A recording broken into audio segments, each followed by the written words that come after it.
구원 얻은 성도는 어떻게 살 것인가?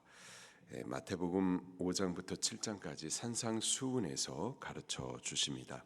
본문은 보복하는 것, 원수 갚는 일에 대하여서 가르쳐 주세요. 38절입니다. 시작. 또 눈은 눈으로 이는 이로 갚으라 하였다는 것을 너희가 들었으나. 구약의 율법은 해를 입힌 만큼 갚으라라고 명시해 주십니다. 출애굽기 21장 24절에 눈은 눈으로, 이는 이로, 손은 손으로, 발은 발로, 대운 것은 대움으로, 상하게 한 것은 상함으로, 때린 것은 때림으로 갚을지니라. 또 레위기 24장 20절부터 22절까지 말씀을 보니 파상은 파상으로, 눈은 눈으로, 이는 이로 갚을지라. 남에게 손해를 입힌 대로 그렇게 그에게 할 것이며, 짐승을 죽인 자는 그것을 물어줄 것이요 사람을 죽인 자는 죽일지니 외국인에게든 본토인에게든 그 법을 동일히 할 것이라. 신명기 19장 21절에 내 눈이 긍휼히 보지 말라. 생명은 생명으로, 눈은 눈으로, 이는 이로, 손은 손으로, 발은 발로니라. 이렇게 해를 입힌 만큼 그렇게 돌려주는 겁니다. 갚아주는 거예요. 그게 율법의 말씀입니다. 자, 그런데 예수님은 그렇게 하지 말라 이렇게 가르쳐 주세요. 39절입니다. 시작.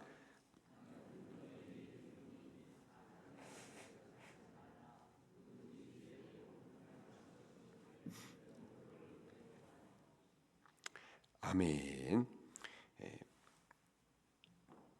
악한 자를 대적하지 말라. 여기 대적하지 말라, 복수하지 말라라는 뜻입니다. 상대가 나에게 상해를 입혔어요. 근데 그는 악한 자예요. 의도를 갖고 나에게 악행을 행한 겁니다. 실수가 아니라 일부러 상해를 입힌 거예요. 구약의 율법을 따르면 나도 그에게 똑같이 갚아줄 수가 있어요. 그가 나에게 행악을 저지른 만큼 나도 그에게 상해를 입히는 겁니다. 그러나 예수님은 그렇게 하지 말라 말씀하십니다. 오히려 오른편 뺨을 치면 그러면 왼편도 돌려대라 그렇게 하세요. 뺨을 맞는 것 아프기도 하지만 이것은 심한 모멸감을 받게 되는 거죠. 인격이 짓밟히는 치욕입니다. 나도 당장 일어나서 그냥 원수를 갚아주고 싶어요. 내가 치욕을 당한 만큼 그의 인격도 짓밟고 싶습니다. 그러나 예수님 그렇게 하지 말라. 오히려 왼편 뺨도 돌려대라 말씀하십니다.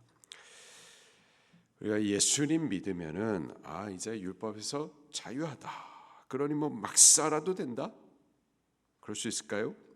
나에게 어떤 행위를 규정하거나 강요하거나 가르치려고 하지 말라. 율법주의 신앙 아니냐? 절대 그렇지 않습니다. 구원 얻은 성도의 삶은 오히려 율법의 기준보다 훨씬 뛰어넘습니다. 바리새인과 서기관들의 의보다 훨씬 나아야 해요. 율법은 원수가 뺨을 때렸으면 나도 똑같이 때릴 수가 있습니다. 원수를 갚을 수가 있어요. 그러나 구원 얻은 성도는 이 율법의 기준을 넘어서 원수 갚기를 포기해야만 하는 거죠. 40절 말씀도 읽겠습니다. 시작. 또 너를 고발하여 속옷을 가지고자 하는 자에게 겉옷까지도 가지게 하며. 누군가가 법을 악하게 이용하여서 내 속옷을 가지고자 합니다. 그러면 나도 법으로 대응하고, 그래서 누가 옳고 그른지 이거는 내 거고 저것도 내 거고 서로 법적 싸움이 벌어지게 되는 거죠. 그래서 내가 죽든 너가 죽든 둘 중 하나는 피를 보자. 혹 내가 피해를 본다 하더라도 너에게 꼭 피해를 주고 끝내겠다. 그런데 예수님은 그렇게 하지 말라라는 거예요.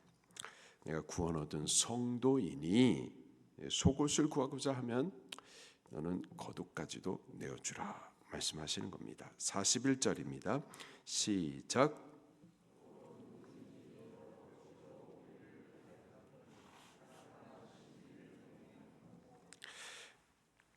로마 군인, 당시 유대인들은 로마의 통치를 받고 있었었고, 로마 군인이 혹 그 통치받는 그 민족에게 억지로 너 오리를 이렇게 가라 이렇게 명령을 하면은 그렇게 가야만 했었습니다. 억지로라도 해야만 했었어요. 예수님께서 십자가를 지시고 가시는 길에 자꾸 쓰러지셨었죠. 그때 길가에 서서 구경하고 있었던 구레네 사람 시몬, 그 시몬을 향하여서 로마 병사가 억지로 그 십자가를 지고 오리를 걷게 했었던 겁니다. 그렇게 억지로 오리를 짐지고 가는 일들이 있으면은 억지로 가야 되겠지만 너가 구원 얻은 성도라면은 그러면은 그것을 억지로 하지 말고 오리뿐만 아니라 심리까지도 억지가 아니라 기꺼이 자원하여 가라라는 거예요. 얼마든지 더 주라라는 겁니다. 42절 말씀 시작. 내게 구하는 자에게 주며 내게 꾸짖고자 하는 자에게 거절하지 말라. 예수님 그분은 죄인을 그 죄대로 갚아주지 않았습니다. 죄대로 심판하지 않으셨어요. 우리가 예수님을 향하여서 원수 노릇했죠. 그때에 우리를 원수처럼 대하시지 않으셨어요. 오히려 당신의 전부를 내어주셔서 우리를 위하여서 대행하시고 또 대속하기까지 십자가에서 죽어주시기까지 당신의 전부를 원수 같은 우리에게, 죄인된 우리에게 다 내어주셨습니다.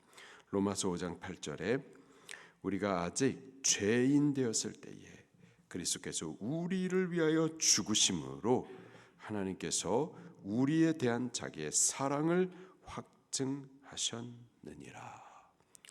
우리는 원수 노릇을 했는데 그를 향하여서 못 받고 또 창으로 찌르기까지 죄를 범했는데, 그런데 그분은 오히려 당신의 손 우리가 찌르려고 하니 내어주시고 또 옆구리 창을 들고 있는 그에게 내어주시고 찔림을 당하시고 또 창 받으시고 그렇게 당신을 다 주시기까지 하셔서 못돼 처먹은 죄인들, 마땅히 죽어야 하고 심판받아야 되고 지옥 가야 할 우리를 건져 주셨습니다. 사랑해 주셨어요.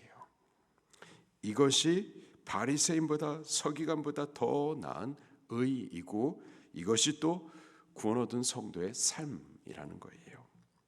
바리새인과 서기관은 이렇게 살지 못합니다. 살 수 없어요. 불가능해요. 왜? 이런 은혜를 받아보지 못했기 때문이죠. 그러나 우리는 이미 받았어요. 구원 받았기 때문에 구원 얻은 성도의 삶을 살 수 있습니다. 거저 베풀어 주시는 그 풍성한 은혜를 이미 우리가 받았기 때문에 또한 줄 수 있는 삶을 살 수가 있는 거예요. 지옥을 받아가면서도 그리스도의 이름을 전해주고 또 축복하는 거죠. 빼앗겨도 더욱 나눠주는 겁니다. 억지로 시켜서 겨우 하는 것이 아니라 보수를 바꿔서 그래서 일하는 것이 아니라 주시는 애가 있고 구원이 너무 크고 감사해서 그 감사와 감격으로 기쁨으로 자원하는 심정으로 나의 몸도 드리고 시간도 드리고 더욱 헌신도 올려 드리는 거죠. 아버지께서 구하는 대로 베풀어 주실 뿐만 아니라 더욱 넘치게 베풀어 주시기 때문에 우리들도 구하는 자에게 주고 또 꾸고자 하는 자에게 거절하지 않고 얼마든지 또 구워 줄 수도 있는 거죠. 이 헌금들이 이렇게 올라오면은 그 헌금 목적 헌금 같은 게 이렇게 올라오면은 은혜가 많이 돼요. 이렇게 우리 재정부에서 같이 기도하고 그 올려진 헌금들, 또 그 헌금의 내용들, 보면은 너무 힘들고 물질적인 공고함이 있고 그러는 가운데 하나님께서 베푸신 은혜를 받아가지고 감사해요. 물질적으로 너무 힘들어요. 근데 베푸신 은혜로 너무 감사해요. 그러다가 하나님께서 은혜 주신 무엇인가가 있으면 그것을 또 하나님 앞에 올려드리면서 어려운 일을 위하여서 하나님 목적 헌금을 올립니다. 이렇다고요. 어렵지만 그런데 하나님께서 우리에게 구하는 대로 주실 뿐만 아니라 더욱 넘치게 베풀어 주시고 나를 책임져 주시기 때문에 그렇기 때문에 나도 받은 그것으로 베풀어 주고 구워 주고 얼마든지 더 나누어 줄 수가 있는 거죠. 이게 바로 성도의 삶인 겁니다. 이게 바로 바리새인과 서기관보다 더 나은 의의 삶인 거예요. 오늘 하루를 사는 동안에 그리스도께서 우리에게 거저 베푸신 그 은혜를 따라서 나누어주고 구워주고 베풀어주고 복음을 드러내주고 생명을 베풀어주는 그러한 삶을 살아갈 수 있기를 예수님 이름으로 축원합니다. 말씀 붙들고 통성으로 기도하시겠습니다.